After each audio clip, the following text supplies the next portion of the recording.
open free just on that very next day. Absolutely so, and this one's looking to be an incredibly tasty one as well, albeit with a slightly changed format from last time around, Pegasus. So of course in previous for community qualifiers we've been running sort of two groups of six to seven teams, if I do say so.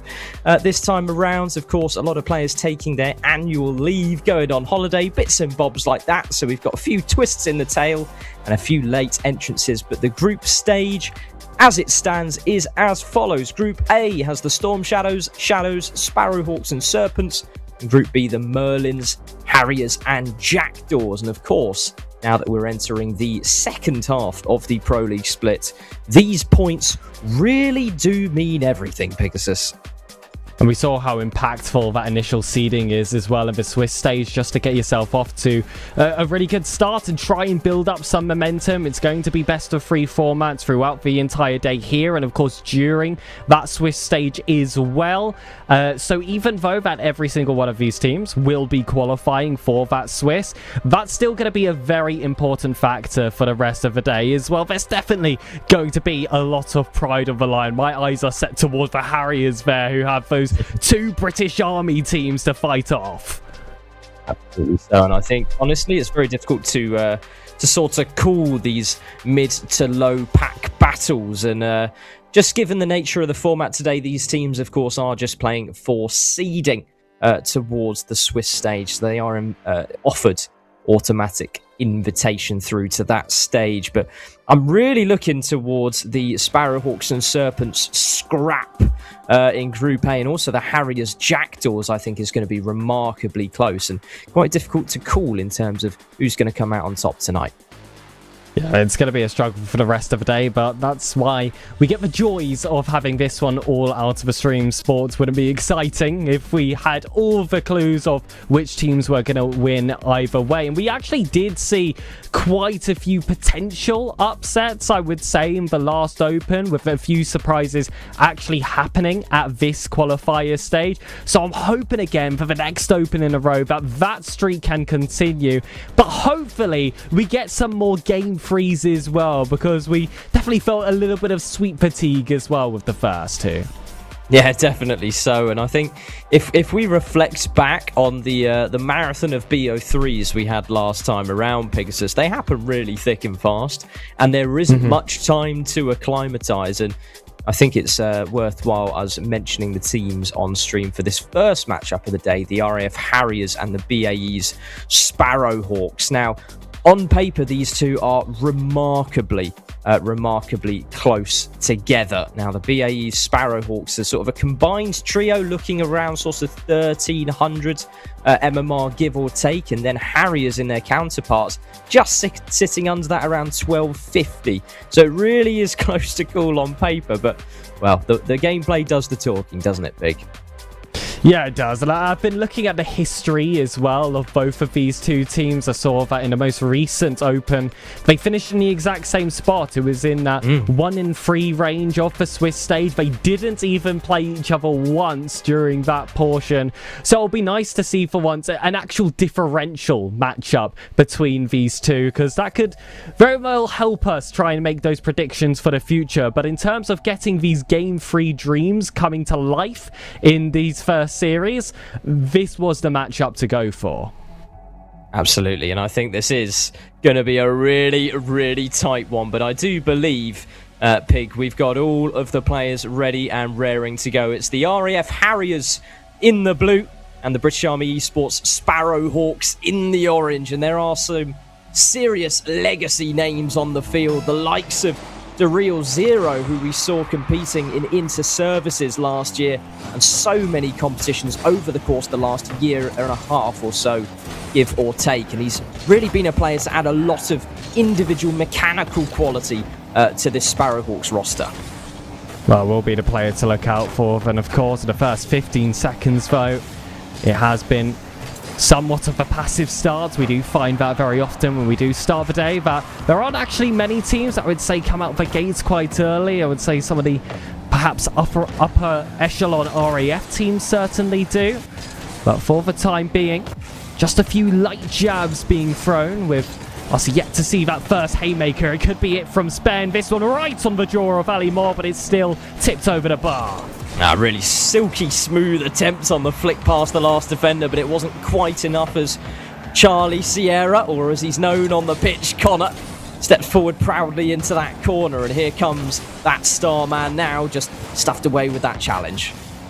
Prof keeps the ball flowing forward. Mov with 0 boost, struggles to make the read, doesn't even get a touch, and now Vortex is left in his zone to challenge a man that's already up. Spen tries to fill in those gaps. The real doesn't take that space in time. 0 now though.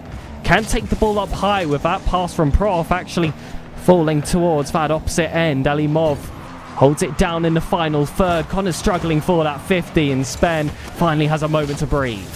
And he's got some infield options as well. Connor in support is going to fake out the last defender. Or maybe it's just an unfortunate little whiff from the player at the back there.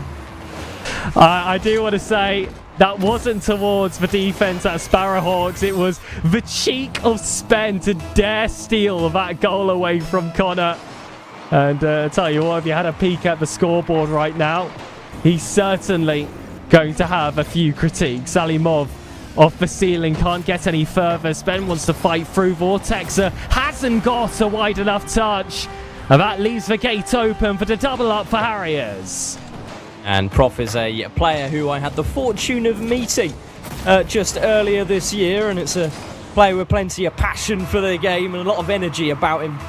And it's good to see him take into the field for the first time in the Pro League this season. I do think he was sort of one of those to watch for me, because I remember doing some sneaky RAF 6 mans back in the day, and I say back in the day as if it was ages ago. We're talking months here, Pegasus, and definitely a player with quality.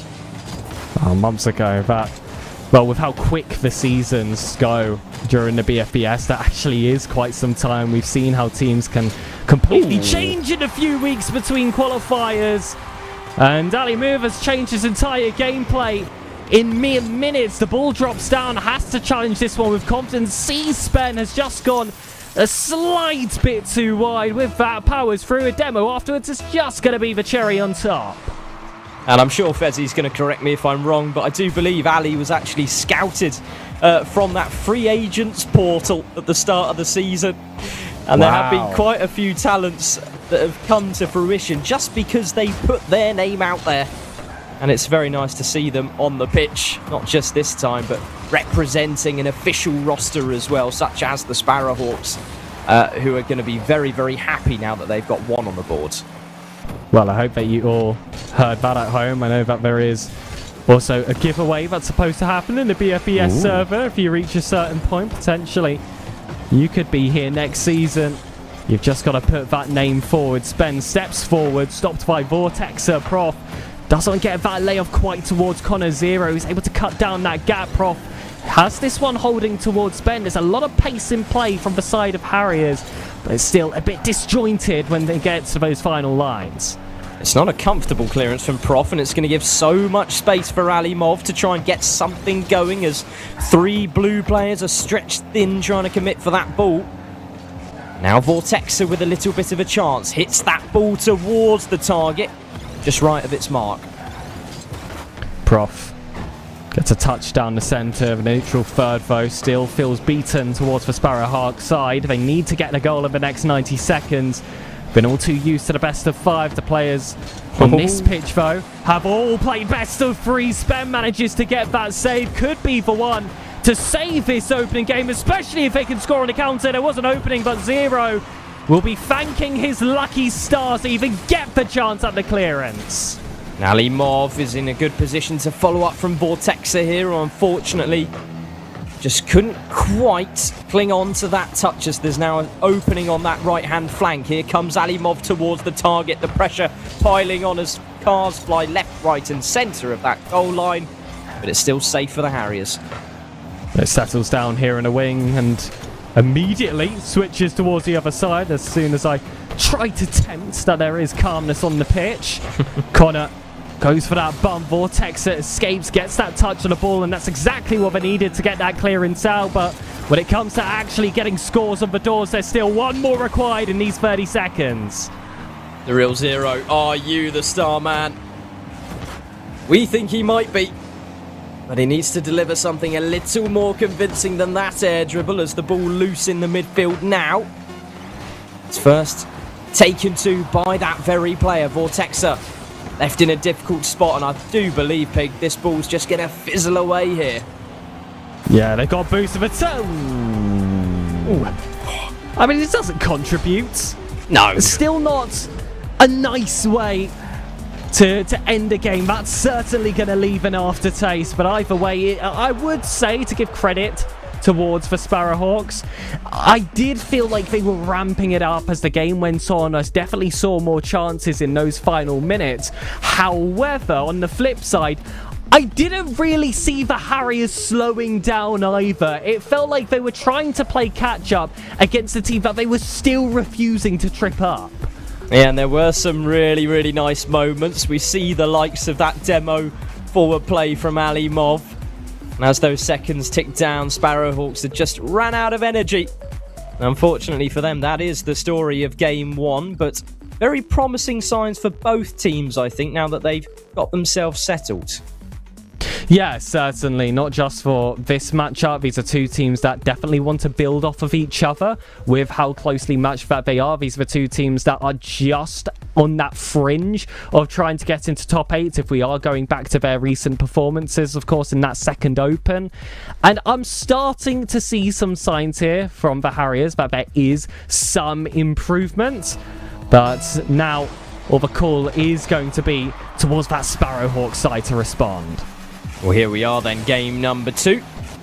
And this beautiful Utopia Coliseum. Ali Mov shies away, lets Daryl Zero into the play as that ball lofted very high towards Spen in the midfield zone. Lots of sort of psychological battles almost, I feel, Pig, in these high lofted clearances of who's going to bite the bullet first, who's going to go for that important touch. And players don't want to be the one first to sort of overcommit themselves and miss as a result.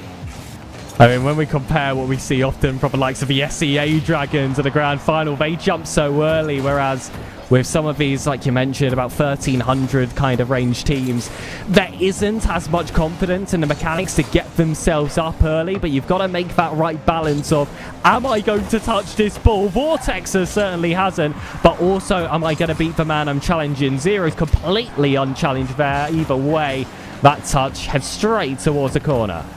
Definitely so, and I think in practice it's all about stretching and testing your limits and not being afraid to fail in the slightest. But when it comes to competition, it's quite the different affair, as that shot almost gets past that third man.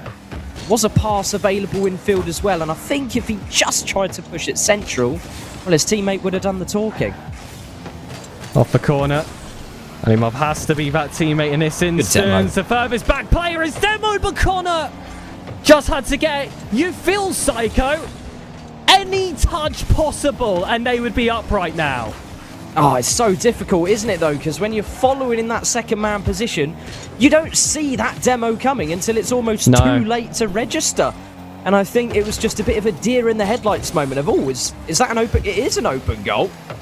And then just having a little bit of panic about the play as Spen is going to back off wisely from this ball. Let Connor go for the follow-up as Prof now just being a nuisance in front of that net.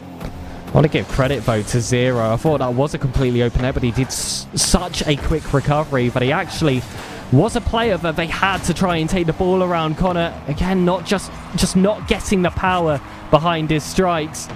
And neither the placements. It's all about the finishing product so far on the Harriers. The Sparrowhawks could show them how it's done. Just under the crossbar. Still on the car of Connor. Matched by Zero. Prof managed to get that block. Vortexa tries to get it back into the mix. But all of that advantage they had now falls to naught. It's Zero boost on the sole defender. But Zero KPH on the strike that followed.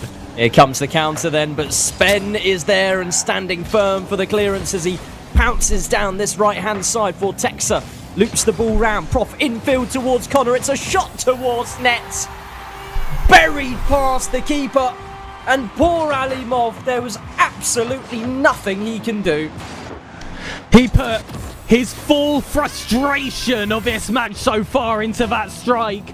plenty of power, straight down the heart of a net. And it'll break the hearts of the Sparrowhawks as well. Currently on the road for a sweep, but there's still 2 minutes to go. The real zero now in front of his own net. Ooh! Prof is always mischievous. He's always eyeing up the unlikely outcomes. And he's gone and squished that in the corner. I love that. Just weasels his way through, recognises that space and had to do so in pretty quick time with the two players that were challenging thereafter. Alimov will have some time to the skies to see the first real bit of mechanics. Just catches himself with only 2 wheels on the ceiling, wanted to jump off, instead gets the flick. Instead now the ball falls onto the opposite end of the pitch. Zero has to work from square one. Movo 5 breaks past Spen, but still 2 goals needed. 90 seconds, Zero on his line. Spen for the redirect, the fake doesn't fall Zero, and neither does the follow-up strike. Off downfield, Vortex is going to intercept there. Really nice cut across, and now it's a chance for Sparrowhawks to establish some long-term presence here. They've only really had sort of pot shots towards the target, but keeping that rotation flowing for the long term can be such a difficult affair when you've got a defence as well shaped as theirs. Yeah, it's been the part of the game which I have been impressed by the most. I would actually also say their creation in general has definitely put their opponents on the burners for quite a lot of the time in this series. Once they get those final finishing touches and that extra bit of confidence in front of net, the Harriers really look like a team to be reckoned with. Spen giving us a show towards that top left corner. It's so close. Connor's not as convincing. Prof sends this one out wide, but that bounce on the infield could cause trouble. Prof up high, and Connor in hot pursuit here, just fakes that ball away, but great speed and confidence from Dereal Zero, who recognises they're in need of a chance right here and now, but it's going to be a similar fate to what it was experienced in Game 1. A late goal towards the Harriers, and those hopes and dreams diminished on the Sparrowhawks. And I would say it was a lot more of a convincing second game than we actually saw in the first from the Harriers, and that has me giving quite a lot of credit towards them. It's tough results, of course, to have to hold on to. But we'll just have to see how the remainder can go and if they can try and pick up some speed.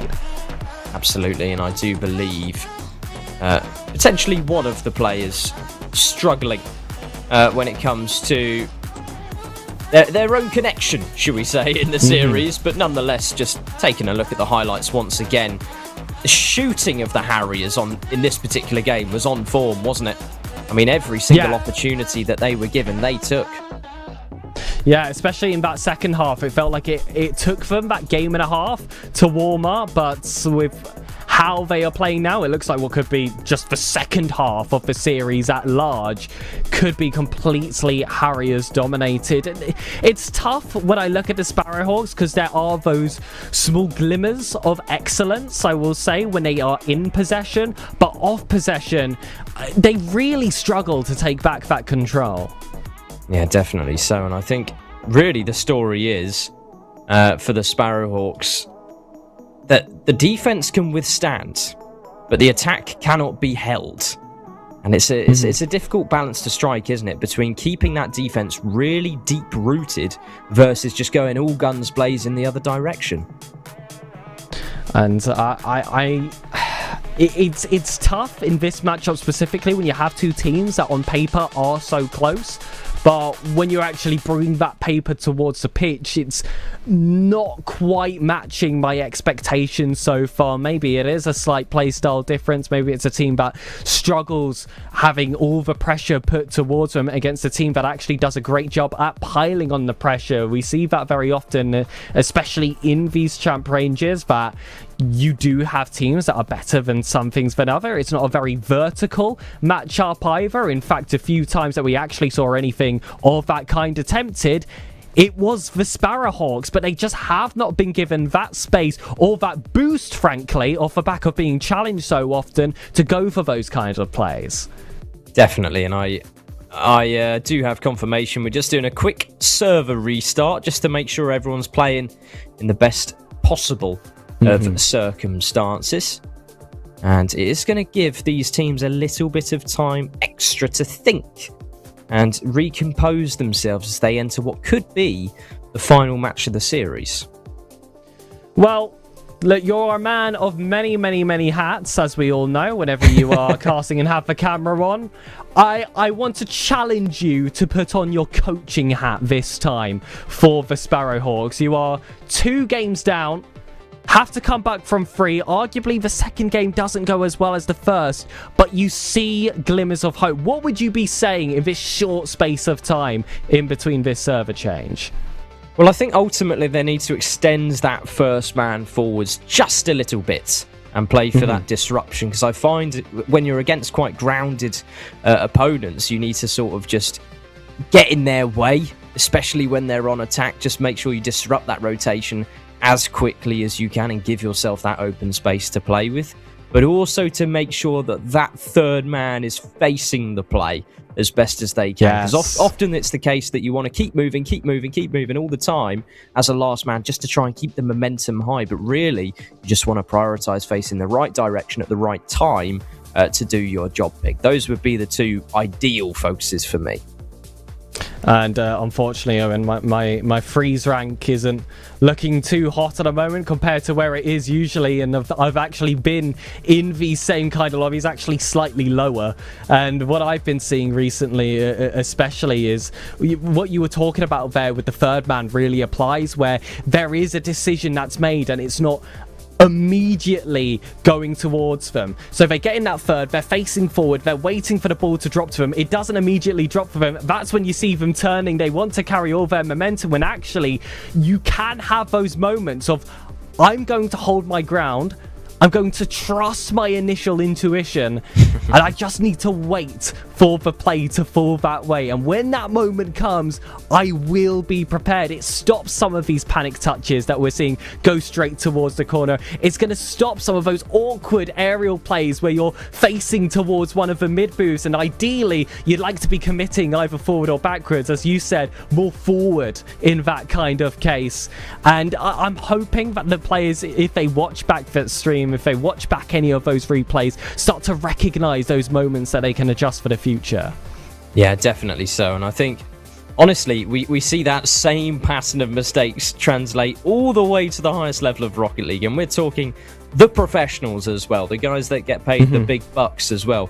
Often you'll see that last sort of, that last little bit of improvement left in a team just comes to their decision making, especially in a third man position, because everyone's just so eager to try and play a role beyond what they're doing almost on the pitch. If you find yourself in a defensive loop where all you're seemingly doing is defense, people are so eager to want to snap to attack and just compromise all of that positioning on the pitch. I hope that we do see a bit more just heroics from Sparrowhawks. I feel like they are waiting for that one big igniting moment. Of course, they've had some goals. It has been when they've already been behind in a series, and that already can be a bit debilitating. I want to see them come out early. I want to see them take that first lead, take that first real grip around the steering wheel, and see where they drive off from there on out, because Harriers actually haven't been tested in that sense of response. Yeah, and I think for the Harriers, what they really, really have is the ability to get up extremely quickly. And I know that almost sounds patronising, but the pace at which they are winning these aerial battles, there is quite a bit of a difference for me. And you can see that Sparrowhawks are trying to play a bit more of a grounded game, and that's an absolutely valid strategy to come forwards with. And I do believe a player such as Zero has it in them to form these solo plays just by himself, these aerial plays. I've seen him do it plenty in the past as well. But honestly, you have to stick to your strengths, don't you, really? You have to make sure that you're playing in the ballpark where you're most comfortable, as we do find ourselves in the third game in the series. Current series scoreline is, of course, 0-2. The Sparrowhawks, for their reverse sweep, must go 0-3. And for one of their players, they've got to go from 0 to hero. Third game kicks off. Harriers already have a front-footed play. Spen now for a solo play chance, an air dribble around the last defenders would do a world of good to establish RAF Harriers as the absolute favourites for game number 3, as Zero now is going to try and fake one attacker and does so very well. Alimov off the ceiling. They've been waiting for a moment like this. Zero's tap vote goes over the player that looks like they were actually going to beat the Sparrowhawks player off the ceiling. Alimov will get a second chance though, just to knock it off that backboard. Zero waiting on the opposite side. It's stopped by Prof. It's a great recovery and he keeps it going with a light touch in the corner. Boost picked up, a man already beaten, and a very weakened Sparrowhawks. Great clearance from Vortexer as well, as I do believe we've had little connection drop there, and I am happy to pause in that instance given the 0-0 and given the drop in connection. So 1:30 is the time you are allowed before the pause is omitted from being an option, Pegasus. So they've got a bit lucky with the timing there, but it is proven that the internet really can make a difference here. Yeah, it was a strange flash moment. They are already in the lobby and back on the pitch saying that they are all A-OK. So as far as pauses go, it's a bit more of a stop-start, and we'll see if that can kickstart some Sparrowhawks possession. I did like the little glimmer that we saw at the later stage of that first portion of the game, I guess you could say. A lot of mechanical attempts coming from Alimov. And of course Zero just getting himself in the right positions very often. Prof's just been too much of a brick wall to beat so far. So we do restart then 0-0 apiece. And extremely good timing on the disconnect. And as you said, stop-start, the nature of the game sometimes. And we'll consider this sort of a flooded pitch sort of a moment where you can't really do much except restart when the timing's good for you. Spen has to restart his offense, Connor. Make sure to continuate it. All three players connected. Prof again to take the space forward on their lonesome. Gets it into the box. Can't finish it off themselves. And neither can Spen. There's a huge miss coming from Connor. Vortexer might just have an open net, but a recovery from Prof gets in there in time. Double save is called for, and it's double check marks on his side as well.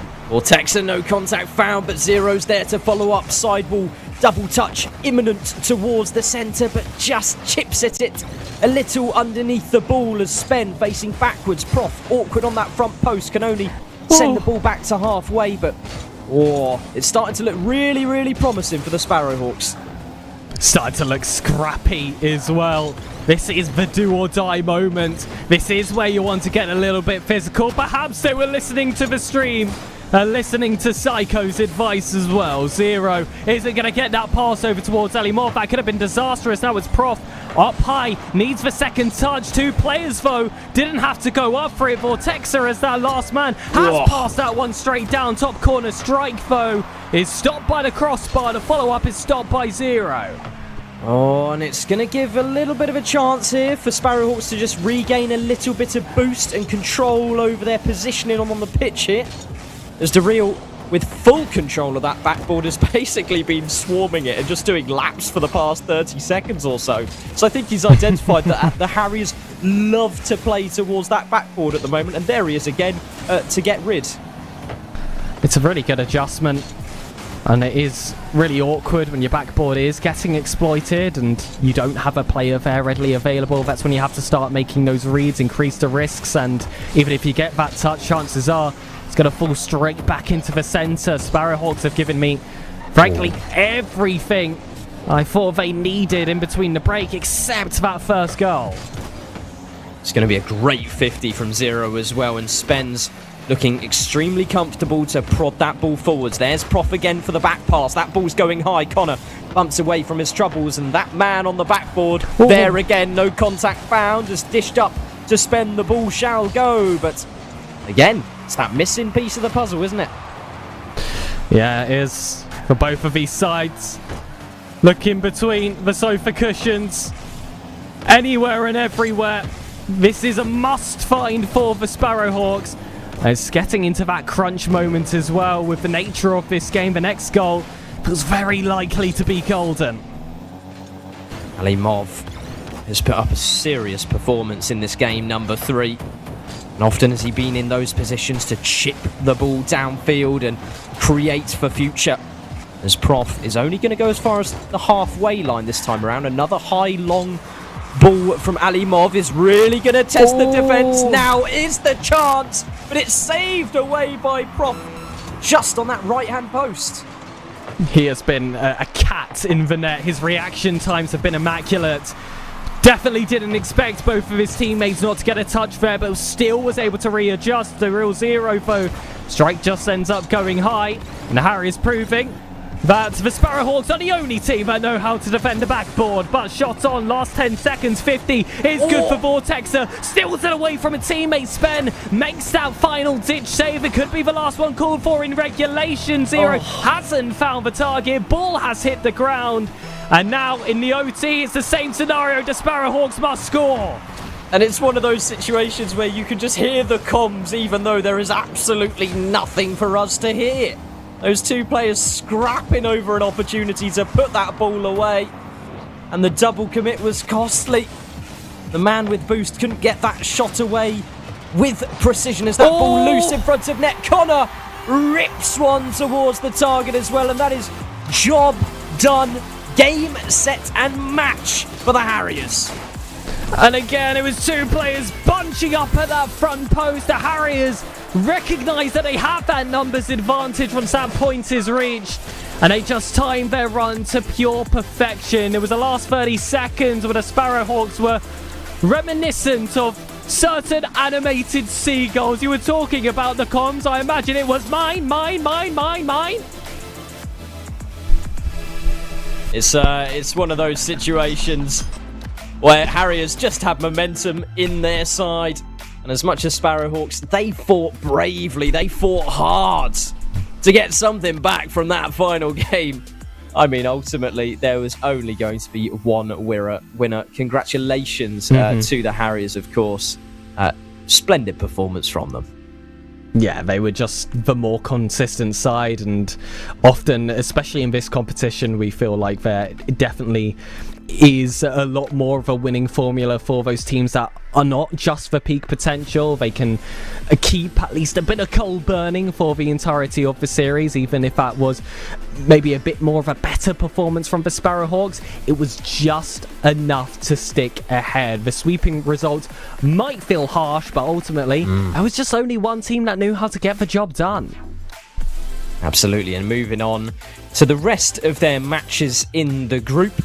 Well, it's tricky there as well because the Merlins sit atop the seeding throne in their group.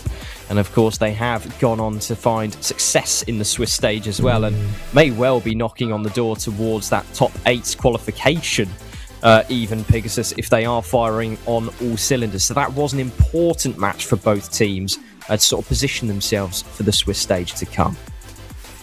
And of course, the entire day is leading up to that Swiss stage. There might not be any threats of elimination, though this is banking in the extra checks for that further point. Getting yourself that seeding advantage. We've seen how much that's been able to carry teams forward in, of course, the first half of the BFBS Opens that we've seen so far. Those spots at the line await for the second BFBS finals. They all have to start here at the community qualifiers. We'll see you all after the break.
That's hot.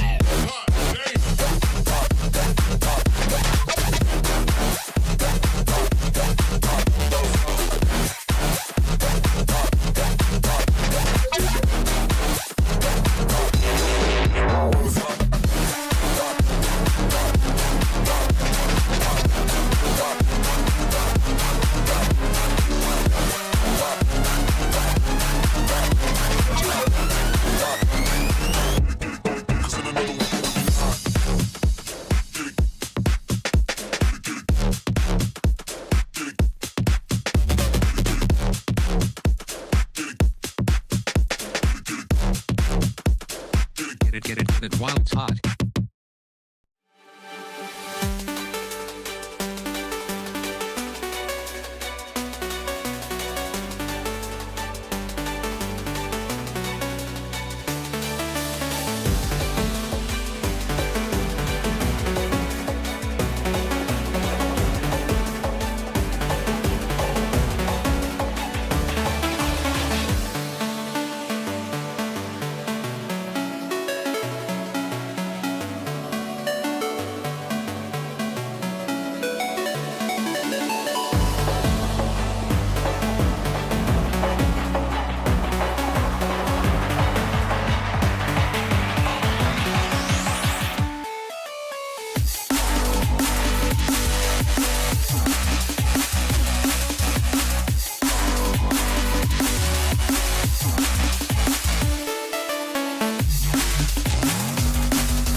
You're lagging.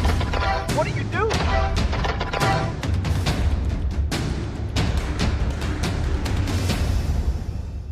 Good enough can cost you the game. So stop settling.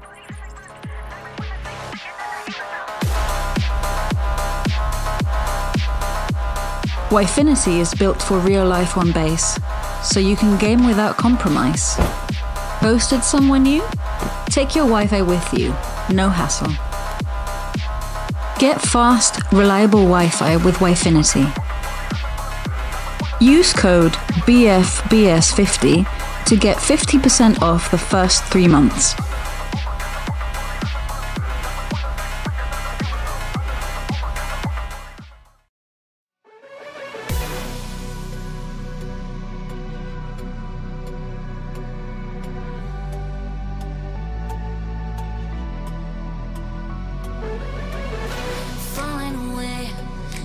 searching for the break of a day to follow away to you. 'Cause at the end of the day, I ain't looking for no reason to change. 'Cause everything is good for you. Baby, I can see we're gonna shout it out to the sky. Tell our secrets to the night, so we can see the end inside. We're gonna shout it out to the sky. When I look into your eyes, I can see no better life, better life than love.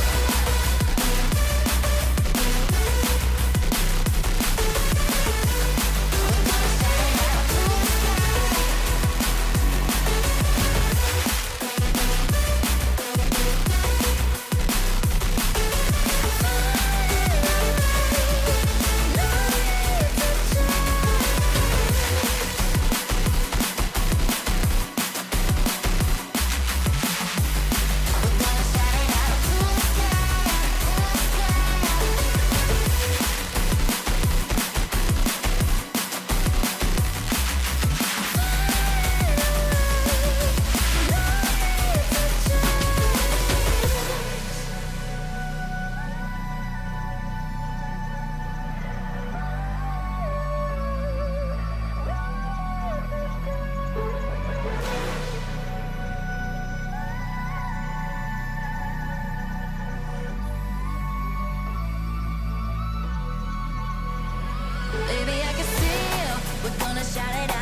You join us back in round number 2 of the BFBS Pro League Community Qualifiers, number 3.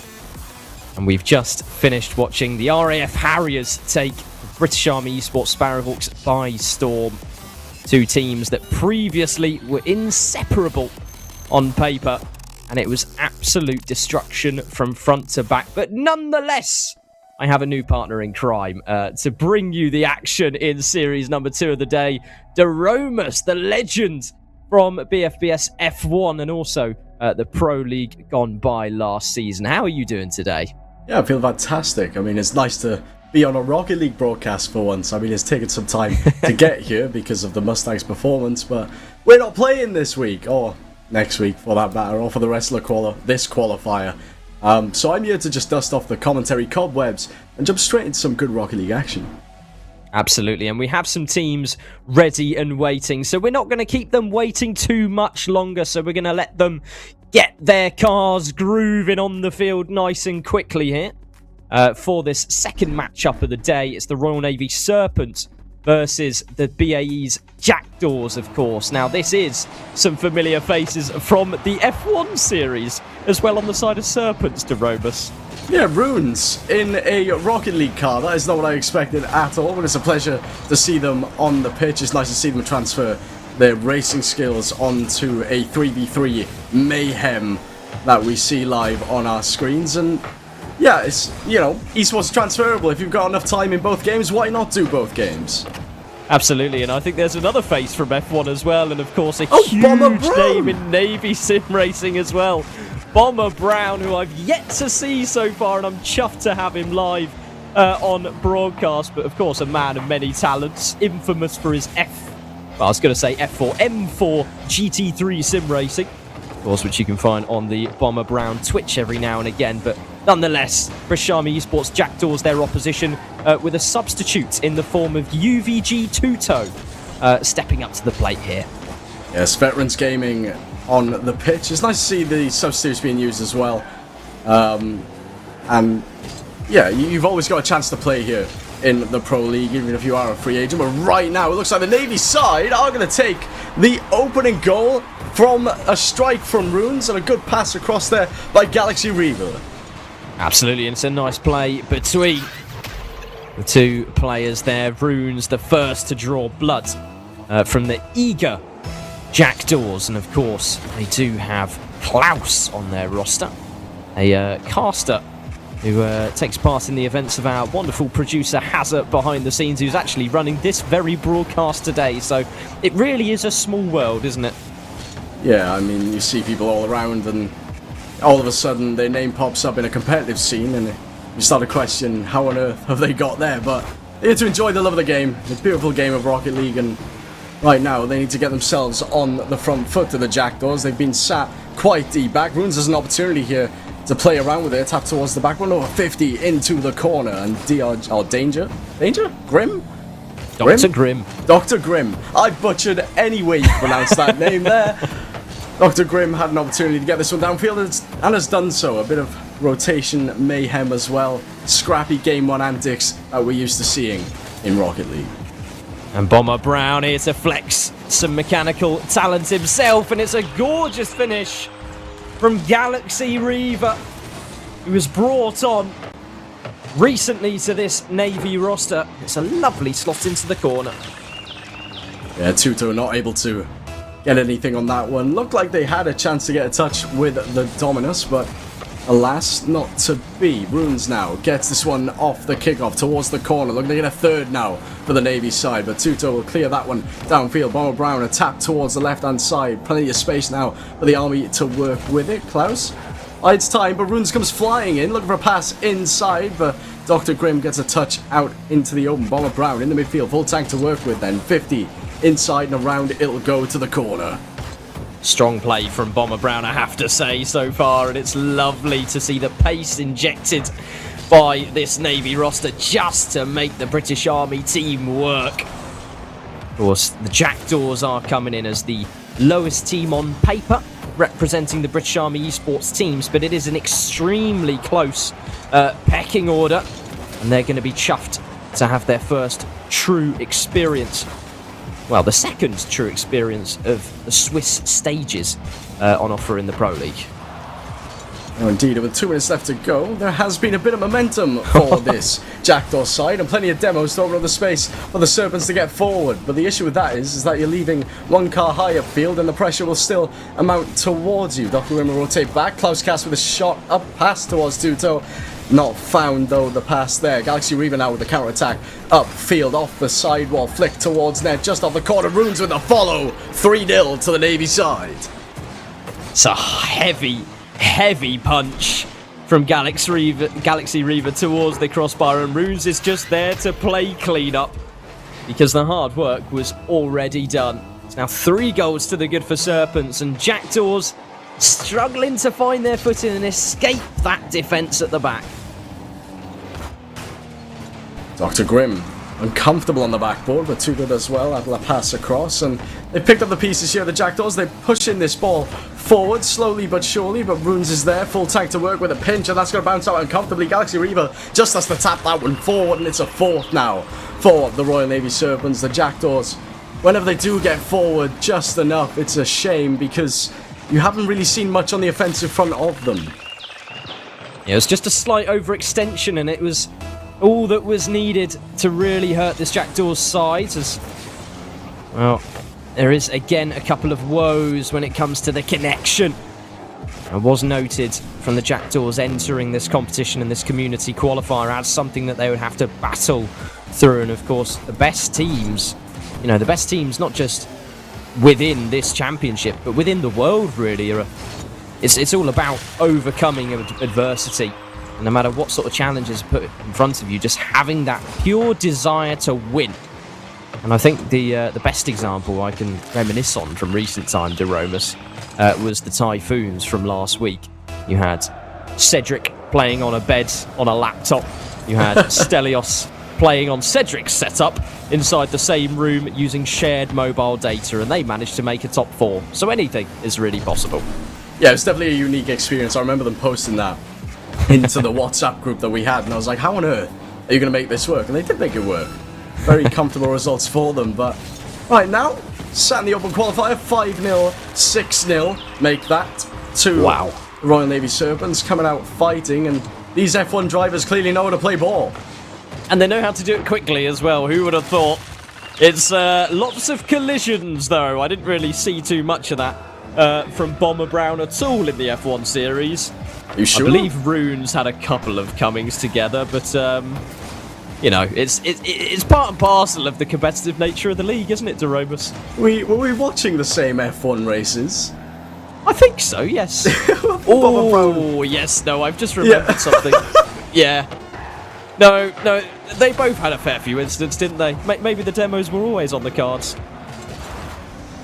Well, a chance for the Jackdaws to come forward there, just to get something on the scoreboard, but not to be found. Royal Navy Serpents having a very comfortable matchup there, 6-0 to the good. I mean, will this be the story for the rest of the series? It's going to be a very long series in terms of goals, if that is the case, but for the Jackdaws, they'll need to pick something up here and look, just to get on the front foot a little bit more. Yeah, and just glancing back at some of the highlights here, I do think it was just the sheer pressure on offer from the Serpents that made life so difficult for the Jackdaws. And unfortunately for them, it was just those small overcommits, I think, at the back that were just the thorn in the side that kept on nagging and would not go away. And we saw it towards, the points where it turned 3-0, 4-0, the desperation that kicked in from the Jackdaws to sort of flip the switch and just try and put all their eggs in one basket to translate their performance downfield. But unfortunately, just a little too late. Yeah, you see that across the board, regardless of what rank you are, what situation you're in. If you go down by 2, okay, you can still play your game a little bit. Go down by 3, then you start throwing kitchen sink. I mean, it seems ridiculous, but all of a sudden, you're left with no kitchen and a bit of despair at the end of it. But for the Jackdaws, in Game 2, just a bit more cohesion. I think a bit more team cohesion, and you'll be perfectly fine. Stop the aggressive 50s from coming out and the aggressive challenges from the Serpent side, and we should be good, and definitely a lot less of that. Maybe so, as Dr. Grimm is going to step up for the next challenge. Bomber Brown has weaved it past the first man, but a pinch from behind is able to deliver that ball downfield. Great touch from Klaus. This one could be towards net in that fancy DeLorean of his, but no contact, Aromas. Yeah, unfortunately not. Has to clear from the back. I don't think I've ever seen the DeLorean played, but Runes will make that 1-0 after 32 seconds. Similar story to the start of game 1. Wow, the DeLorean. It's about time. No. No. No, Psycho. No, we ain't doing this. That was brilliant. I'll give it to you. And that's a kickoff goal for the Navy. So as much as I might have disgruntled you there, I think the Jackdaws are going to be feeling very hard done by there. Tuto had just about fished that ball away from his back net, but the crossbar was on the other team's side, and unfortunately that 3-0 situation you were sort of alluding to may be on the cards again. The ball bounced up high. Dr. Grimm has a chance to do something with this one. A delayed flick, pops it up high and not around Bomber Brown. He's managed to get a touch to the corner then. Runes now. And this one, a 50 towards the backboard. Where's the follow? There isn't going to be one. Reaver waiting patiently. A pass inside to thin air. Tuto will pick this one up and carry it downfield. Tap of the corner now. Pass inside. Bomber Brown is there to pick it up. Dr. Grimm with a control touch gets demoed for their measures, and that's just an open net for the Navy. That's an open net, but they worked for it, didn't they? It was off the counter-attack. Dr. Grimm tried to play it slow, tried to play the controlling game. And I think in that position, that's what you absolutely have to do. But it was infield, and the demo from Runes was just almost an impossibility in his head. Yeah, it is unfortunate for the Jackdaws here. But maybe they can work something out. Just slow themselves down a little bit. And that's a good touch by Tuto just to tip that one to the corner. Bomber Brown. I'm reading the chat. Klaus is lagging a little bit. Unfortunately, that's just how it goes. I've been in that situation in this league already where we've had to go 2v3, and so have so many other teams. I don't know what's going on with Rocket League and military Wi-Fi at the moment, but it's just not been ideal to say the least. But right now the Navy still controlling the game, seeing it out at the moment, not really looking to push forward too much, and the Jackdaws struggling, hurting as they try and push forward. And I reminisce on Community Qualifier 1, where I believe it was LW who just kept on disconnecting over and over again and affording 2v3 situations for his team to battle through. And tooth and nail, somehow they were able to get some wins on the board, and it was some of the most entertaining matches we've had altogether in this Pro League, really, how they were able to combine together to make that situation work. When, I believe it was LW who rejoined, they were fit as a fiddle in the competition to get going again, as Dr. Grimm is able to secure that 100 boost and hopefully take a little bit of time over this touch. He's going to miss out on it though, and Galaxy Reaver, just waiting ever so patiently in field, picks up on the mess.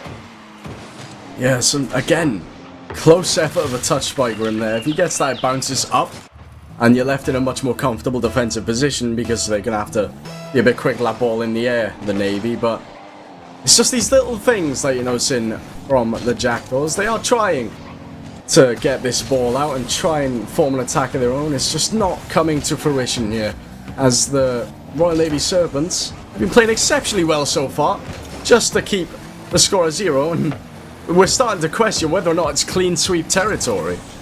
It may be so, and I think for the Serpents, they're going to be playing, can we extend on that lead from last game? Can we beat 6 goals this time around? And I think it's those little sort of games that can inspire you as a team to keep that performance going long term, because, of course, for these teams, there's plenty of competition left after these matches, as that ball's going to drop down in front of the face of net. It's a gorgeous finish from UVG Tuto, and such a quick call to action. There we have it then, no clean sweep and a goal for the Jackdaws. With a minute 33 left, there's still some time to shake things up a little bit and make the Serpents feel a bit slithery in defense. But Alas, the kickoff goes the way of the Serpents. Galaxy Reaver trying to find a double tap off the backboard. It wasn't found, just wide of the mark there. And that'll be left for Klaus to send this one long. To continue with that one, pops it up high for Tuto here, who will try and get a touch, not found. Bomber Brown gets a pass to Galaxy Reaver and has free reign on this ball. The pass is side to Runes, and that is beautiful. Beautiful counter-attacking Rocket League there by the Serpents. Yeah, they open up the width in the play, didn't they? And you could see Runes all the way at the halfway line with his positioning just shadowing a little behind the play to make sure that when that through ball comes across, he's got the momentum to go forward into that shot. It's a perfect bit of positioning from Runes and a textbook play. Tuto with an attempt on there, cleared away by Bomber Brown. It's going to be wrapped back around. It's back to Bomber Brown. Has to get that one out. Klaus cut in rotation there. I feel like that was Tuto's ball to have. Now they're left in an awkward offensive position. Tuto gets a control touch. Galaxy Reaver will play it around. 1 and 2. Has an opportunity at net here. If they can pop it up high. Looks for the bump. Will not need it. It bounces off the post.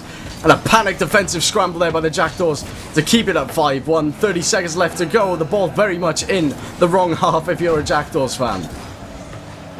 Galaxy Reaver now sniffing away at that front post as Tuto with no boost. He's going to have to let someone else have a go, or is he? As he continues his charge downfield. 12 boost in the tank and beats Klaus as well. He's hungry to keep going after that first goal, and I really can't blame him because Tuto for me has been the star of the Jackdaws for this game number 2, Daromus, but let's face it, very uphill battle. It's another 6 goals then for the Serpents, and someone informed Klaus that this is a best of 5. You've still got everything to play for. 6-1 the scoreboard with 1 second left, and yeah, it's not been too pleasant for the Jackdaws, but for the Serpents they'll be absolutely happy with that. They'll be more than happy, they'll be delighted, and I'm sure that the BFBS F1 inaugural season are going to be fans of this Serpents team as well, because they have delivered non-stop action since when this series first came to light, albeit with one beautiful strike from Tuto as well to avoid that clean sweep horror scenario you spoke about, Daromus. But I think from the Jackdaws perspective, the difficulty is going to be the mental battle in this uphill climb, not necessarily what happens on the pitch, just how you keep yourself tempered in a scenario that is going outside of your control. Yeah, it's going to sound very difficult for the Jackdaws to just ignore previous results.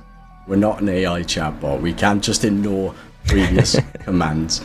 But sometimes you just have to do that. Play every game individually, and I'm aware you're waiting for me to ready up. Play every game individually. Forget about the Paras results and just throw everything at it now. You know how the Serpents play. They're rather aggressive. They like to get on the front foot.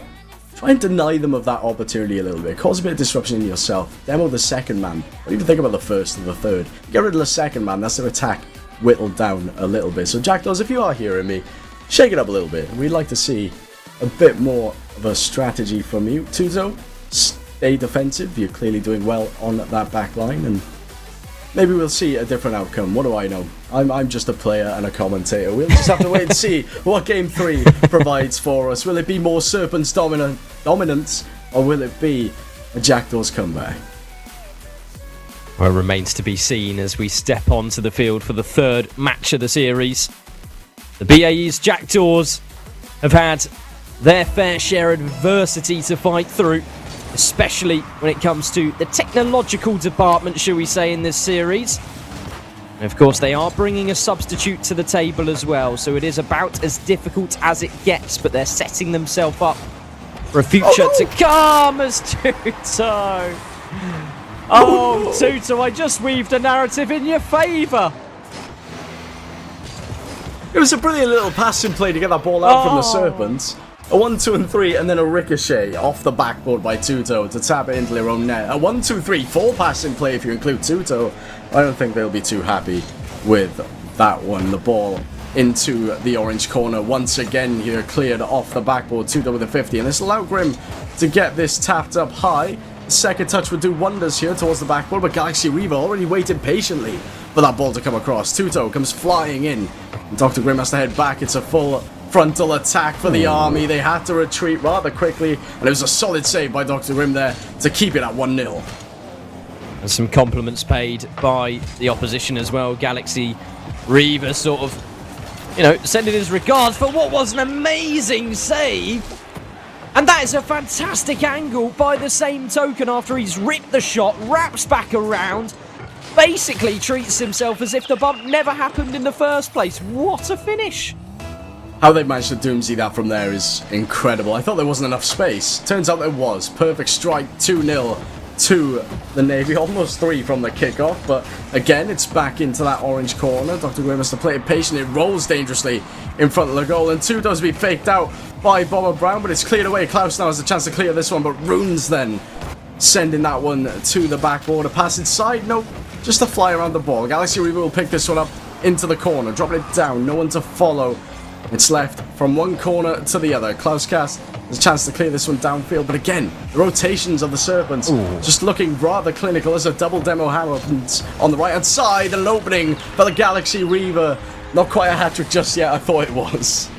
Oh, but he's done it all by himself again, hasn't he? Pushed the ball towards the corner, read the bounce immaculately, and the finish laced in at 104, and properly put his boot through the strike to secure himself an incredibly strong advantage early on in Game 3, as he's now going to have to do a bit of heavy lifting from the backboard here. When I said you go 3-0 down, you throw the entire kitchen at it.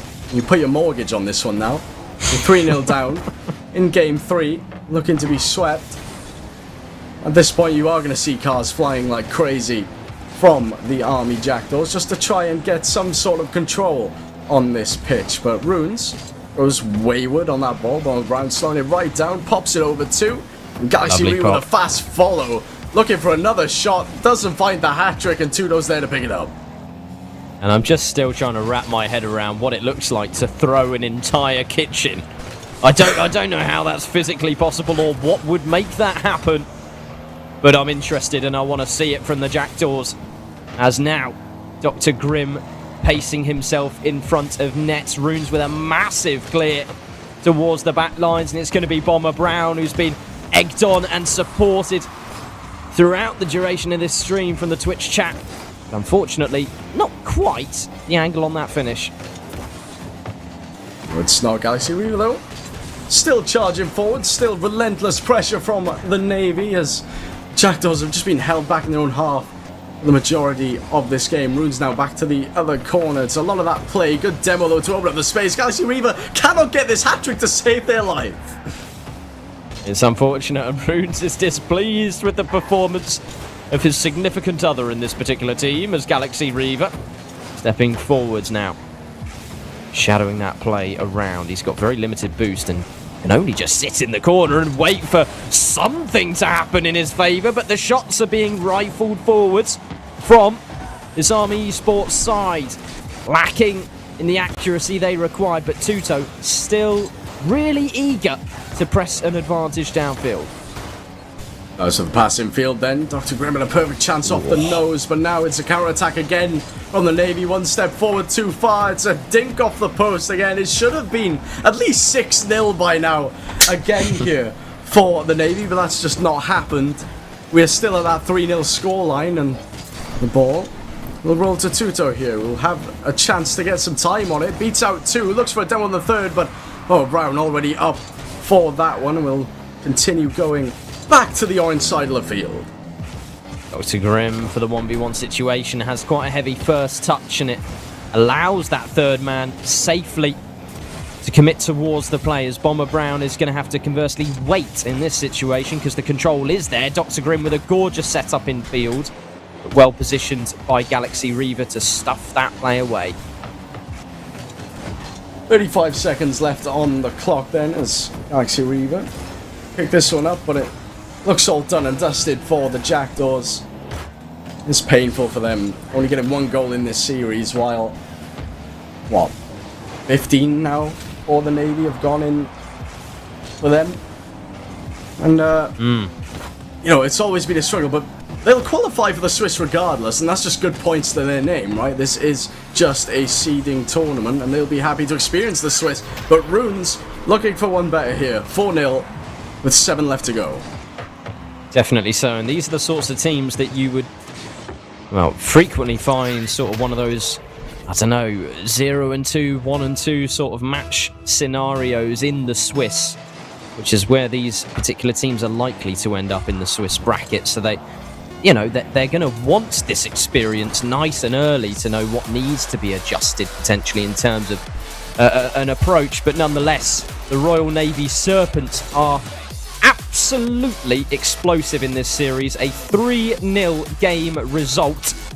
As we look back at some of those highlights, that beautiful Doomsy dish from Galaxy Reaver, and a lot of those solo plays coming from that very man. Yeah, very well performed in the series throughout. But I want to mention the Serpents' passing plays have been amazing as well. But what we've seen, like, yes, is heartbreak for the Jackdaws, but the Serpents are able to pass that ball well, and that's a difficult skill to do in Rocket League at any level. So it's quite clean to see that happen, and Serpents, they'll take this 3-0 in their stride and should be looking forward to the rest of the games ahead. The Jackdaws, they'll be looking to try and shake themselves up a little bit. A bit of heartbreak, and Klaus, yeah, with his internet issues, maybe will be a little bit of the downfall, but such is life in Rocket League. Yeah, and also a massive thank you, of course, to UVG Tuto, who generously stepped up to the plate for that series and made one heck of a difference as well for the Jackdaws. And without him, that series could have gone a little bit more out of control for them. But it's lovely to see the strides that the Royal Navy are taking, just generally speaking, to Romus. I mean, we had such an incredible narrative from the Krakens, who came through 3-0 in the Swiss, or 3-1 rather, to secure third seed coming into the playoffs. Unfortunately beaten in the lower round of 6, but they're trying to secure their spot in that top 8 by the end of the season. But not only that, they're looking to contest this sort of really hotly fought midfield battle for points at the moment, and these emerging rosters are really doing some damage. Yeah, absolutely. And I will say the Royal Navy, since last year, have improved so much. I think Stelios has said the same on a broadcast, right? The Royal Navy, the Royal Navy Rocket League dynamic has been incredible, and it's the same for the Army and the Storm Shadows. It's all been developing like crazy. But for now, we take a look at the group stage here. We do have it updated. The Jackdaws 0-2. They'd be looking to get a result against the Shadows, I think, as their last game. And a couple of other results have gone through as well. So the Sparrowhawks 0-2. Merlins made that happen in their series. All part of the plan, really, isn't it, Owen? Absolutely, and I think Storm Shadows, we don't need to touch too much on their performance. It's expected at the moment, as they've swept their way through 2 consecutive community qualifiers to get to this very position today. And the Merlins on their end are fighting towards the top 8 potentially at the moment. They've got 6 accumulated points from their performances in Swiss stages, 2 in week 1, 4 in week 2. So they're looking incredibly strong and continuing that form as well. Shadows and Harriers is really the battle at the moment between these 2 formidable RAF rosters, of course. Both of them split on 4 points each across both weeks of competition so far, or both main events, should I say, of competition. And the Jackdaws, Sparrowhawks and Serpents, I think, sort of battling it out for the improved seeding, Jeromus. Yeah, indeed. And, well, that's been a series. It was quite a dominant series from the Serpents, but when we come back, we should have some very entertaining Rocket League, I'm sure. But right now, everything seems rather chaotic, doesn't it, Owen? A lot of scrappiness on the pitch. Will we see a bit more, maybe constructive plays in the next? Well, it all remains to be seen, but we are going to cut to a short break whilst we prepare the 3rd series of the day. Of course, it is going to be determined after this short break.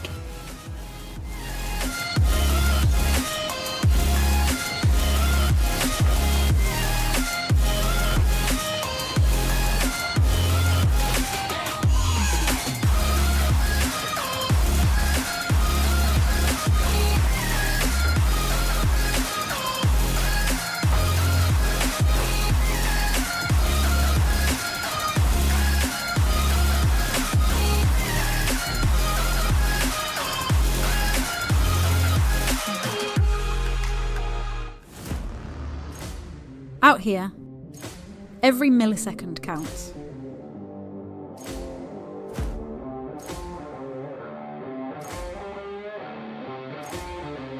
And in here, every millisecond counts too.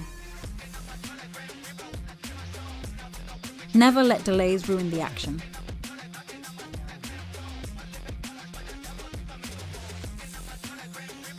Upgrade your Wi-Fi to Wi-Finity.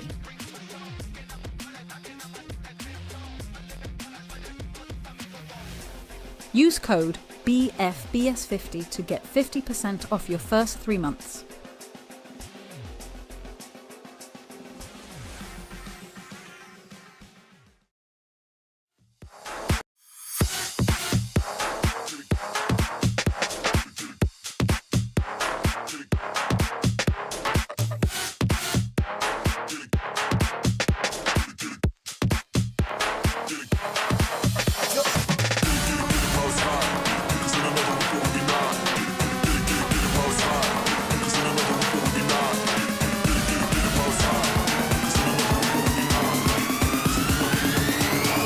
In another week, or will we not?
That's hot.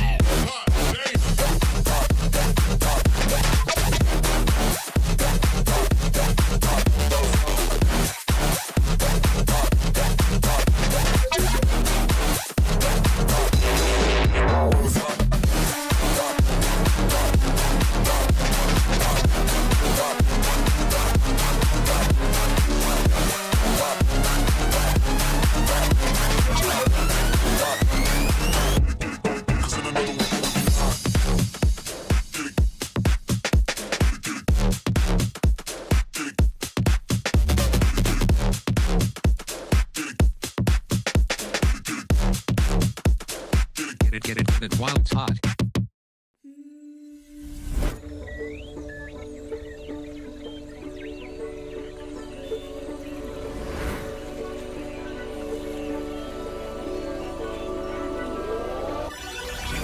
Got wandering eyes that I seem to follow. Can only stay still for some time. I've never aligned with the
Ladies and gentlemen, and welcome back to the BFBS Pro League featuring Rocket League. We've just had an absolute barnstormer from the Royal Navy Servants up against the Jackdaws, ending 3-0 with a couple of emphatic passing plays live on your screen there. But there's still one more game of the night to come, and I'm joined with Pegasus alongside me, who had the pleasure of casting with Psycho to start things off. Pig, how are we doing? How was your break?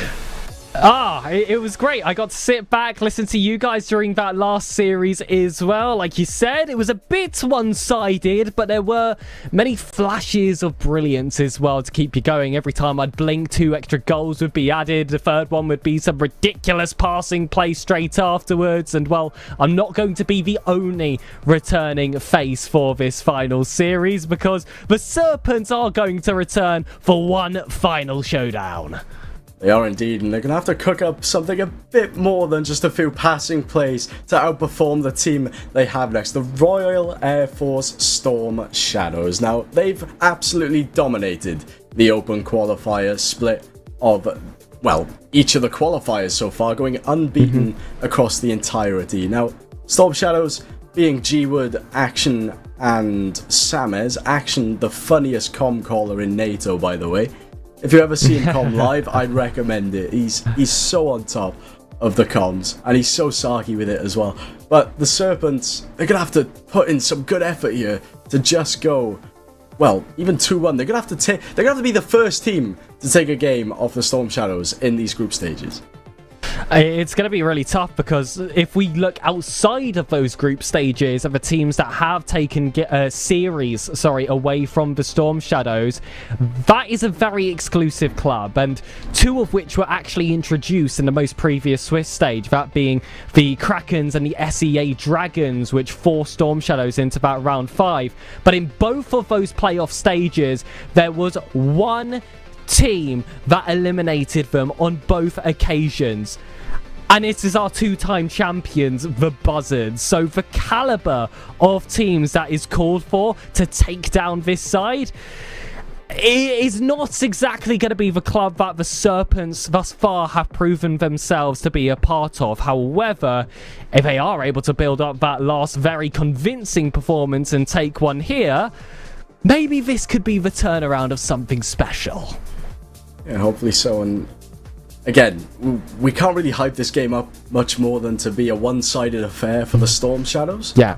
But I feel like the Serpents, they will have a little something up their sleeve. We've seen their passing, we've seen their ability to be aggressive and in your face. And if there's one thing, as a Mustangs player, that I know the Storm Shadows hate, is being all up in your business the entire time. They hate that pressure coming onto them. So if the Serpents can do a little something like that in this best of 5, we may see a game or 2 chipped away from the Storm Shadow.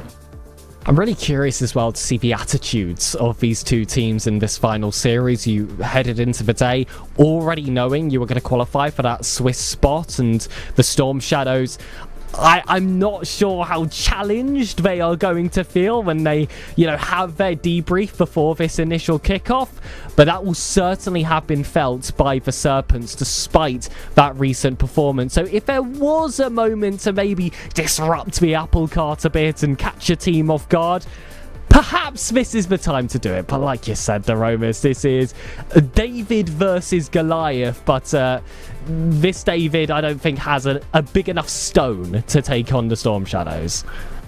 Oh, absolutely not. And I think we're still waiting on one player to join. Are we? Maybe? Or are we good to go? I think we're good to go. Was I meant to give the call? No. I wasn't informed on this beforehand. No, you are all good. Okay. Cool. So I had the beauty of watching the Storm Shadows literally at 6 o'clock today against the Typhoons. They swept them 4-0 in a token match, and they're looking very much in form here. So we're going to see more of that most likely. We're probably going to see a couple of flashy goals here and there as well. But we have Rudens, Bomber Brown, and Lad Elk. Now, Galaxy Reaver, the one that was scoring all the goals in the series just gone, is not in this roster. Ooh, it's an interesting decision to make, of course.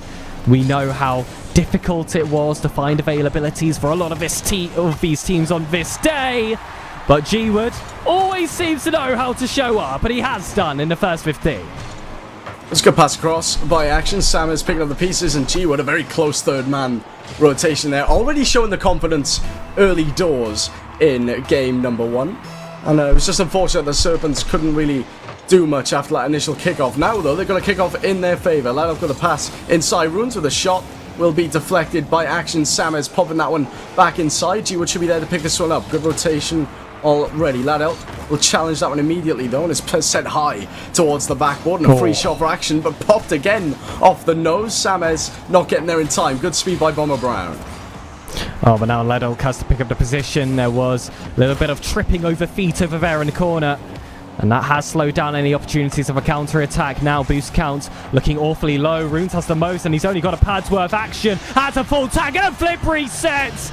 And the ability to double up for the Storm Shadows in a way that we were all waiting for yet expecting. Indeed, both the Serpents, no boost and a double commit for good measure as well.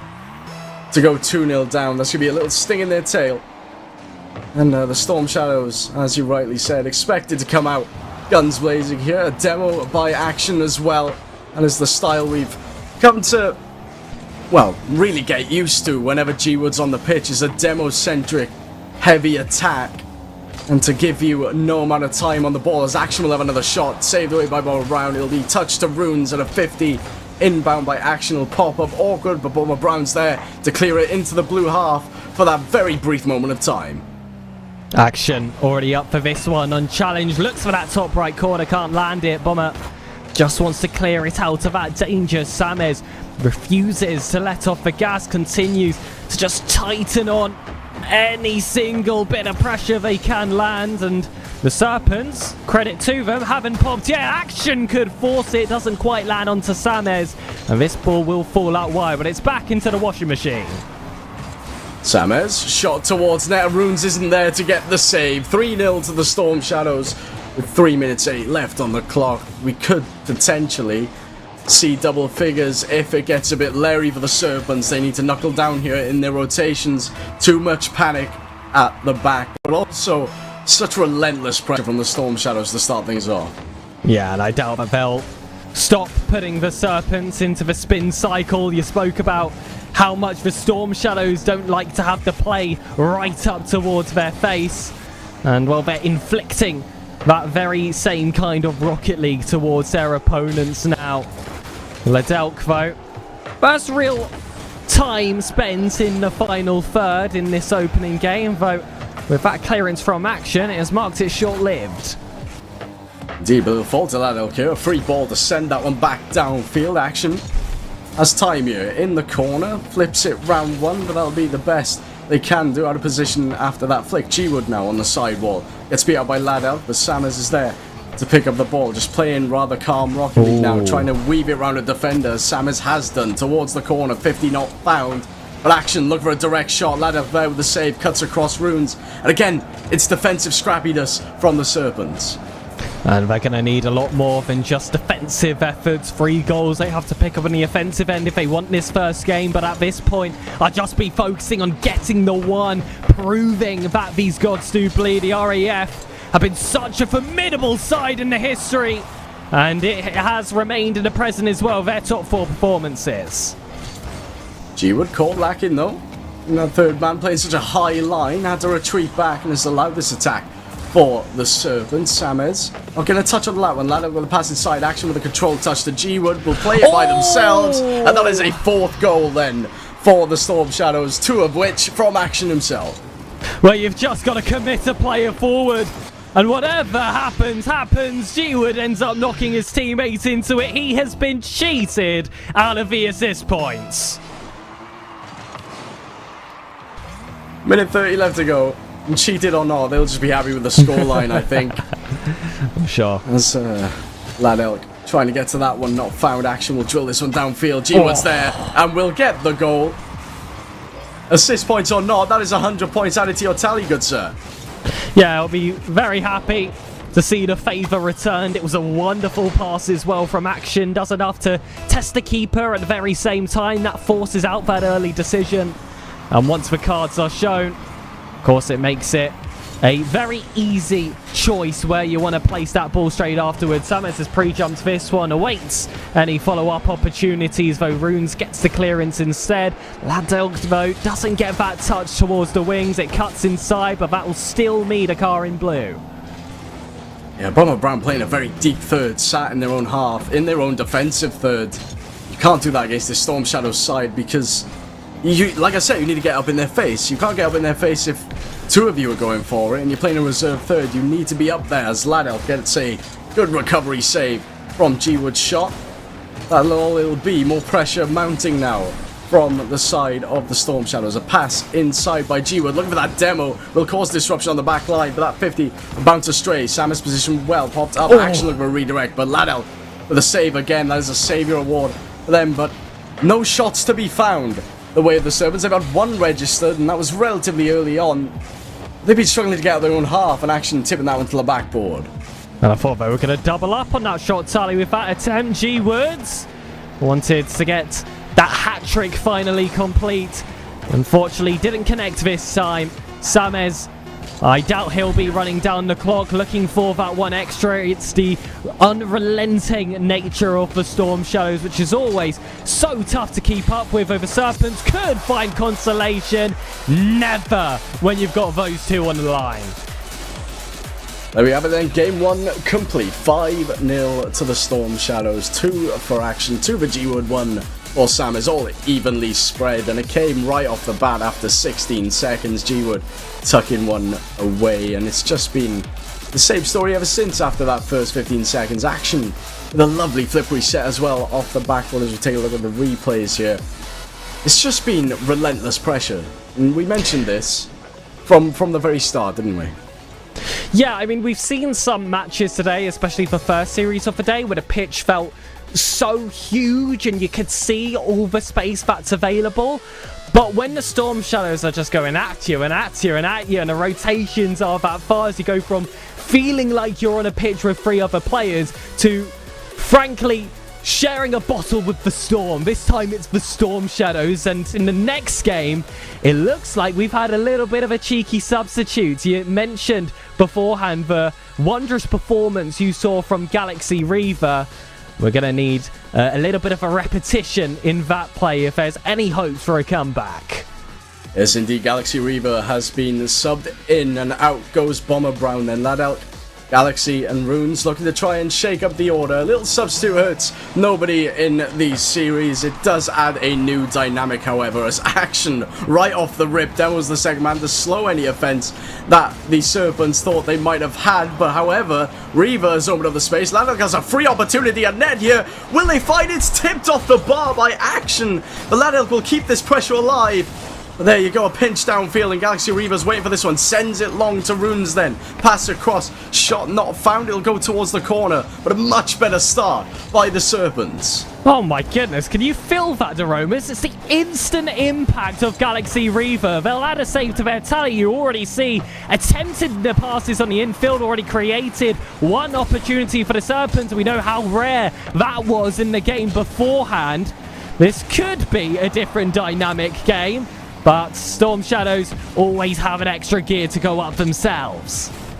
Yeah, well, there was that cheeky little 1-2. It's allowed the Serpents to come up field, and that's a double commit by the Storm Shadows. Not really too much on it, though. As Action looks for a double tap from the redirect. Doesn't fight the target. It's dinked off the bar. Laddelk clears this one downfield. Looks to continue going forward. Doesn't find the aerial ability, and Reaver's tapped that one towards their own net. Runes off the crossbar to save own goal humiliation.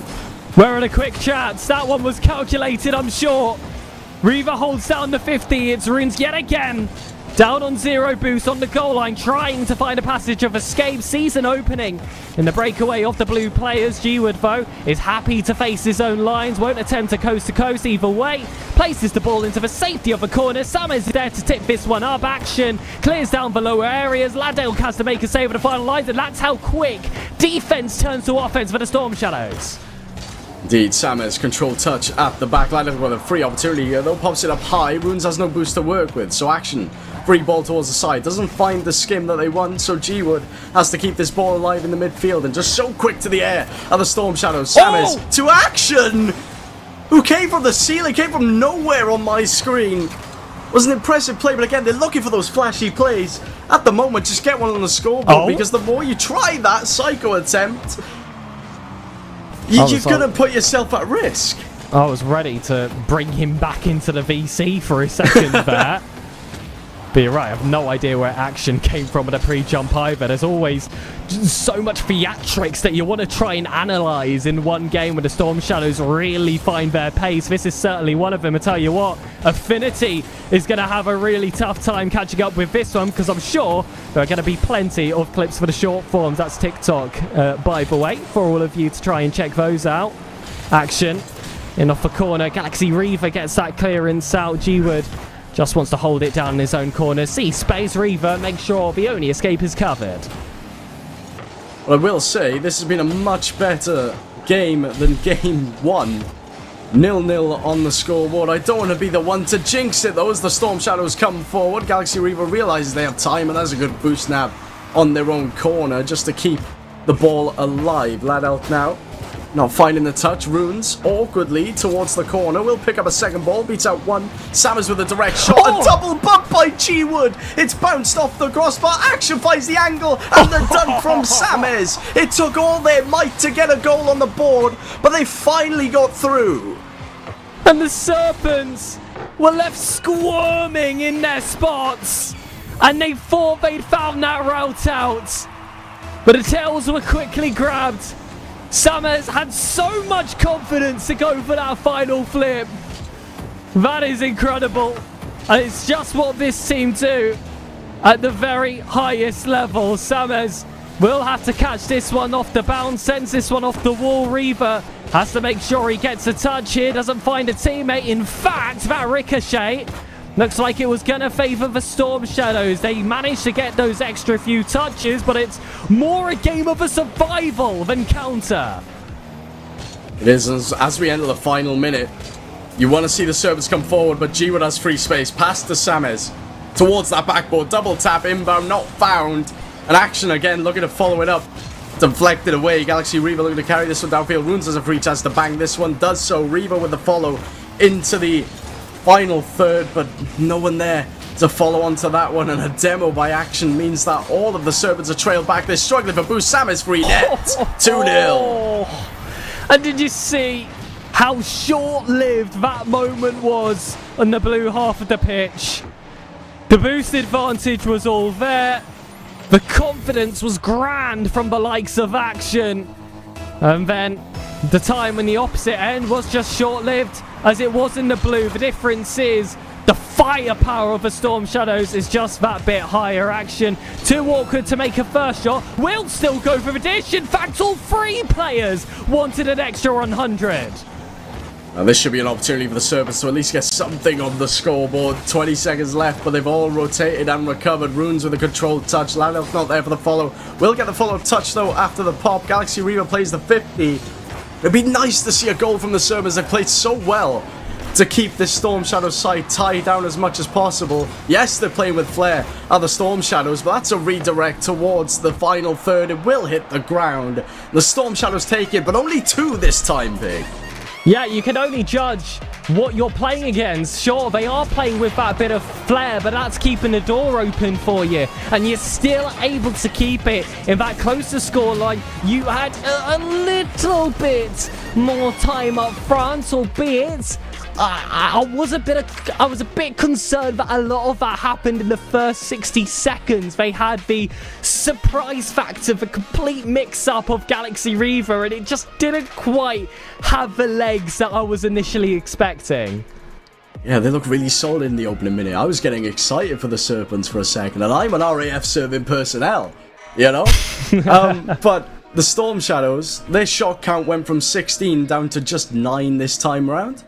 You know, they have managed to play a bit more of that midfield game for the Serpents, and it looks like they are sticking with the same roster that we saw in Game 2. Smart choice for the Serpents. Runes, Lad Elk, and Galaxy Reaver. I mean, if it's not broke, don't try to fix it. Galaxy Reaver has been great all day for what we've seen on stream, and did look like he was the win condition in that second game as well. Runes tries to play it towards him. There's your proof need I say any more? Serpents have the lead. After just 9 seconds, Ladelk with a spectacular fake, and there's the call in the chat faking. 1-0 to the good now, the Serpents, after 9 seconds. How do the Storm Shadows fare being behind? I feel like they won't stress too much, still plenty of game time left to go for them, Galaxy Reaver. We'll get a touch though to the corner, we know that when the Serpents want to defend, especially in Game 2, they've defended quite well until all 3 Storm Shadows players had no other choice but to remove 2 from the back line. Yeah, I'll be interested to see if the Serpents are going to continue to bunker down like we've seen before, because they've conceded less as the series has gone on, and there's not too much a ways to go from 2 to put yourself onto, of course, a clean sheet caliber performance. Though this is awkward at the front post. Ladelk manages to put it towards temporary safety. I say temporary because there's 2 Storm Shadows players lurking in the area. Samis from deep also has space up high. A flip reset, but a very awkward ball to follow. Yeah, and that was missed by G-Wood. Ladelk has an opportunity to pass to Galaxy Reaver, but Action covers well, gets a save, but that could have been 2 if played just that little bit more efficiently for the Serpents. Runes, though, will be happy to just send this one long, and I feel like that's the best option against this Storm Shadow side of the minute. Just boom it clear, see what they've got to provide, and then get rid of it again. But that's a 50 wayward of net. Runes does manage to get the save just in the nick of time. The counter attack is on. Runes low on boost. They'll fall to Ladelk. Into the corner it'll go. Ladelk does have his wires crossed with Galaxy Reaver. Runes is also coming in at a very awkward angle. And again, those are touches that aren't going to make any progression. It's about those chases towards the secondary ball, and those have been lost the entire series. I was about to say by the Serpents, but Storm Shadows have given them a little gimme. Yeah, plenty of time on that ball. You could really use that time and mark it down on a calendar, but Action will get the equalizer with 3 minutes left to go, and it came from an awkward 50 and an awkward touch by Galaxy Reaver to pass that one outwards. You would have much rather have seen that one roll across net. I know that seems like the most dangerous outcome, but there was no way Action was getting to that ball unless it bounced out. Unfortunate for Reaver. Yeah, it was a tough decision to make for Runes as well, who was left low boost on the line. Had to choose whether he wanted to commit himself to the far post or the near post. Didn't have much time to communicate that one either. It is just a great capitalization on a very awkward position from the Serpents. Action, though, is going to have to force the issue this time because players are on the line. But it does not matter. The Storm Shadows still pierce their way through. Yeah, great pass by Action. Sam is finding about as close to the left-hand post as possible there to make it 2-1. The Serpents, they'll still have some grit in them, I'm sure, with just over half the game left to go, but the ball falls the way of Sames. It's boomed back the other way, and Reaver has to think about this one. Sames comes flying in for that traditional Storm Shadows demo. Runes will get the beat, though, has control, ends up backing out of it, though. Ladelk controlling this one, no, leaves it for Reaver. I didn't think Ladelk had a choice there. Reaver came flying in. Oh, Action ends up having that ball go towards Galaxy Reaver. Sames just couldn't get there in time. Now G-Wood has to make the pre-flip. The first touch is good. All about the follow-up. Sames is that follow-up off the back wall. Does someone still have height? I saw potential for a pre-jump there. Storm Shadow's not interested this time. They're just looking to get the job done now. Oh, hello. Oh, G-Wood. That was so awkward. I thought I was going to be hit Doromus. Yeah, that was a clinical mistake by Action there. You thought Ladelk was going to try and slam that one into the top right corner. Wasn't found, though. But now we do have a little bit of an attack forming for the Serpents. Ladelk up high. We'll get a gentle touch towards the backboard. Action will control this and wrap it around with speed, trying to pick up the pace of the Storm Shadows because they know that the Serpents can't deal with it. The more scrappy this game becomes, the better it is for the Serpents, and they are trying ever so hard to get this ball forward. It is in the final third. G-Wood pops it high. It floats down. Sames low on boost will have to get the bare minimum of a clear. It's a pass outfield, and just like that, any attack that the Serpents had has been negated. Oh, can't get that second touch. Sames G-Wood had to take out the position. It's open! But that's the net! Completely open! And Runes has his head up, recognises the spot, feels the pressure, ignores it regardless. Where was Action? Where was Action in that play? I couldn't see them at all on that pitch as a third man. There was just no third man left for the Storm Shadows. We're all level again with a minute left to go. As I said, the scrappier this game becomes, the more it benefits the weaker side because they can deal with the mess. The likes of the Storm Shadows who play so structured becomes so difficult to play around it, but a pass inside action with a shot not found, and you're seeing mistakes come out for the Storm Shadows. Could a prophecy really come true? You alluded to it, Aromas. If a match falls into this fashion, it makes Storm Shadows uncomfortable. Comforts didn't favour either team there, but Serpents managed to fluff up the position, bring it back forward. Galaxy's facing ahead, and he could have been caught off guard, but showed a bit of bravery, played it inside, and that was open. I'm loving this from the Serpents, though. They're finding passes that probably shouldn't be found. Galaxy with a fantastic cut inside, and Runes was there, but Runes, eyes lit up, looked for the opportunity, and just sent it to the corner row, I guess. There was no direct shot. 5 seconds left, and we could be seeing an overtime unless the Storm Shadows want to end it now. It looks like it's not to be. Action as a last-ditch attempt to keep this ball alive. It's still up here as the ball finally hits the ground. 2-2, overtime in Game 3. It's fight for a decent seeding for the Serpents here. And this is the place where upsets are due to happen. Action leaves this one towards G-Wood. It's just Galaxy Reaver with boost of attack. They make the most of it just to progress the play forward and give teammates time, but Action conversely has plenty. Summers! Sniped into the top left. Action with a pass across, and their link-ups have been exceptional throughout all the qualifiers. These three players don't know when they're beaten either. 3-2 in overtime. The GGs are coming thick and fast, but you gotta feel for the Serpents. You really do. But at the same time, it's one of those goals where you just sit back and you go, fair enough. We knew that this team was another level. We knew the caliber they bring to the pitch. We know the highlights they like to provide to the packages as well. And here it is now. Action sets it up. Samez is already poised for the strike. And, well, you can't ask for that one to be any more top cornered, Aroma. Psycho. It just wasn't meant to be. Oh, it was so close though, wasn't it? And Serpents, they were giving me so much joy watching that last game because we could see their development through the series. Game 1 was a bit of a travesty. Game 2, that's where they really started to step into it. And Game 3, all guns blazing, they were going for it. And you know what? I couldn't help it. I was busting out a little dance every now and again when they was shooting towards the target and getting some of those goals in the back of the net. And Serpents, they came into this as heavy underdogs, and I think they came out of it with some newfound respect. Yeah, for sure. I really liked the way they were able to carry themselves forward. And again, Daromus, we spoke about it before that series began. It was so easy for either one of these teams to just sit back, take it how it goes. You're already guaranteed that spot on the Swiss stage. And most people would have predicted that series to go that way as well. And I don't think that has the Royal Navy players necessarily as an exception, but they still fought to the end.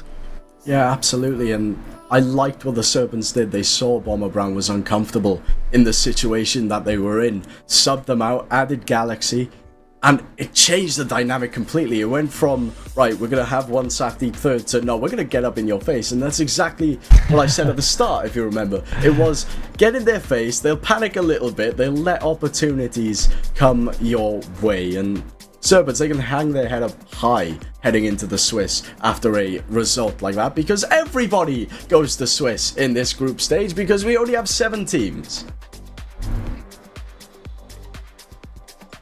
Yeah, we've got the Jackdaws and the Sparrowhawks, unfortunately, still waiting to see their first victory in this Open of the BFBS Pro League. And usually a performance like this doesn't give you the right to go towards that Swiss stage, but they did each have themselves quite the tough group to have to fight off there. I mean, just looking around at the results, Psycho, I'm not sure if I see too many surprises.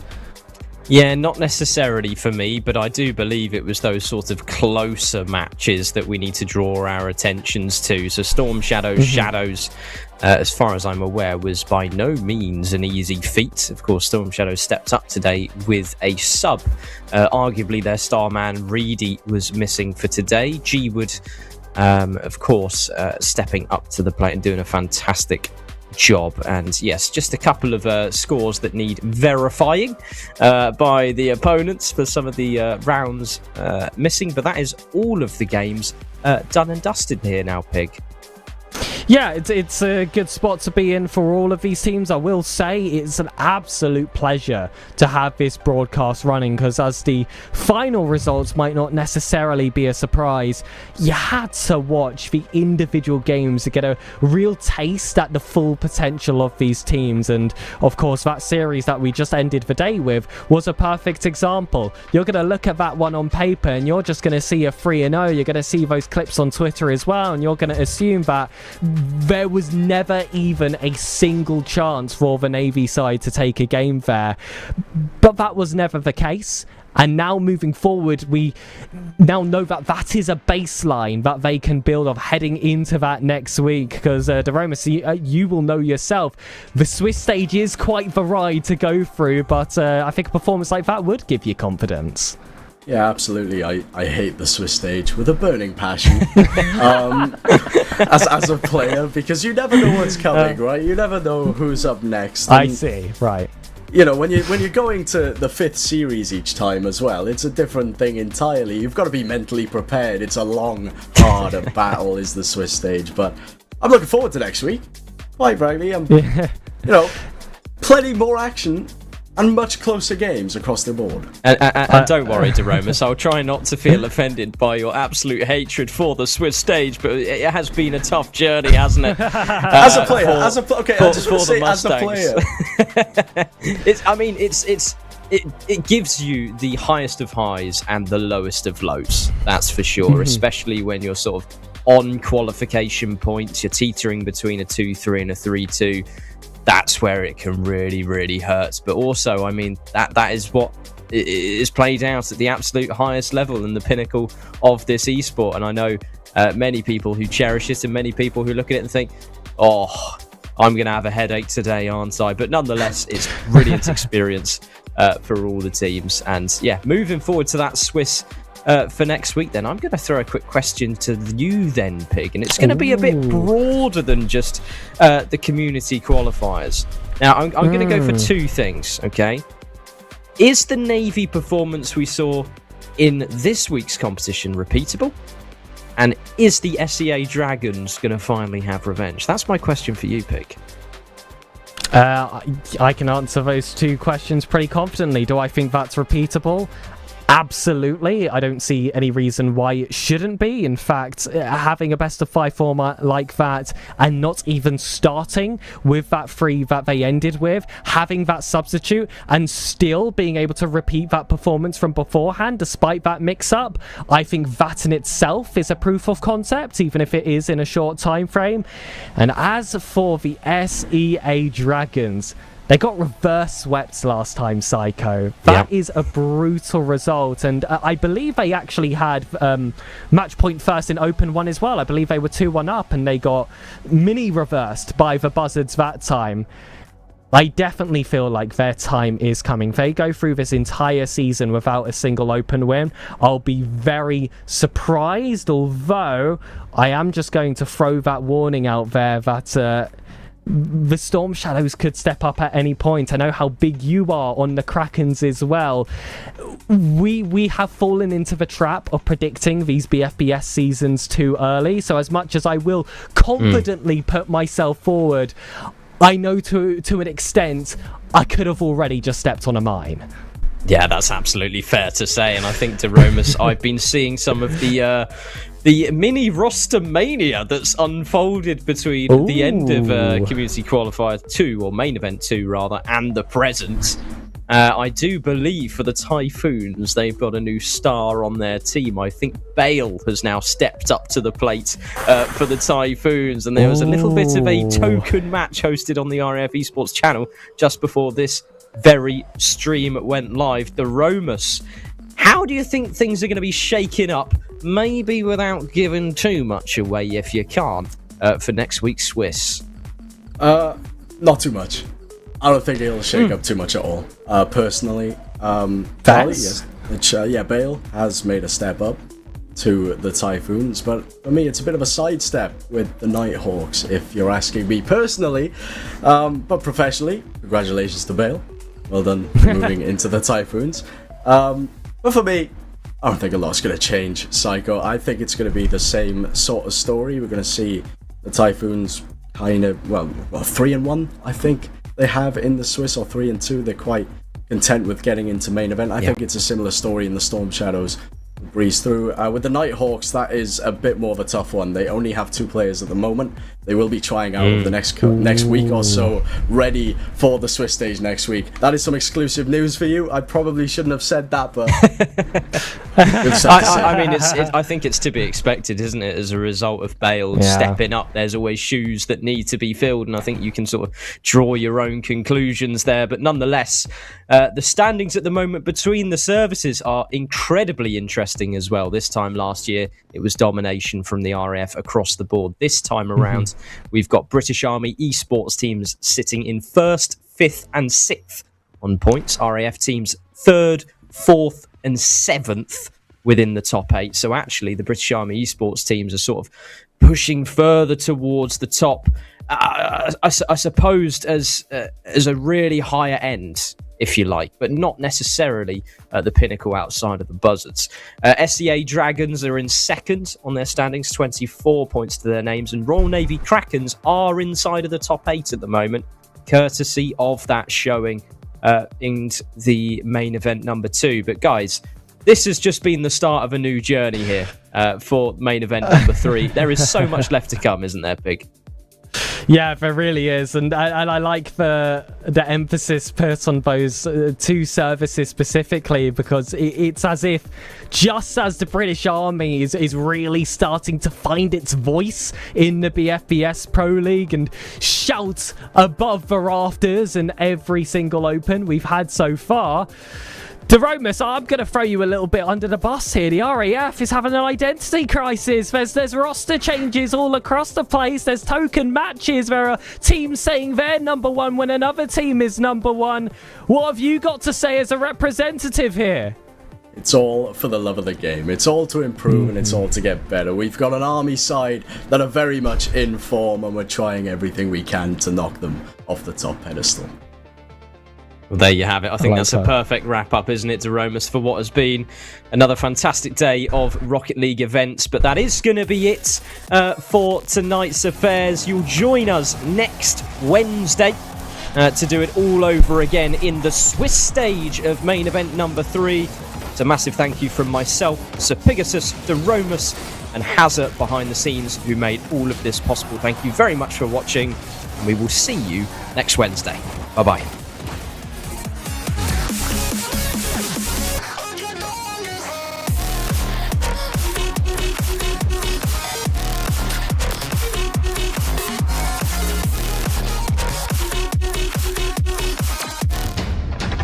Mate, you're lagging.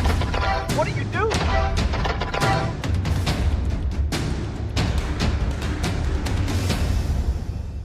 Good enough can cost you the game, so stop settling.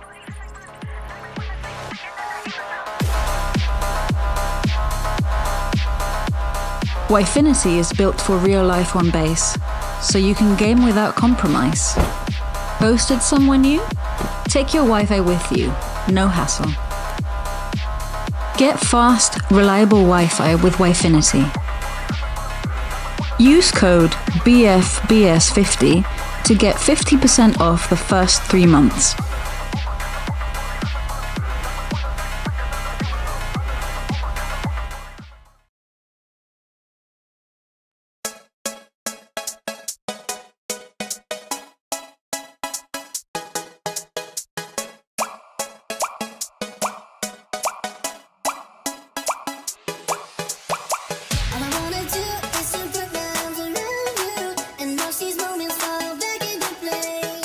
All I wanna do is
I do need you.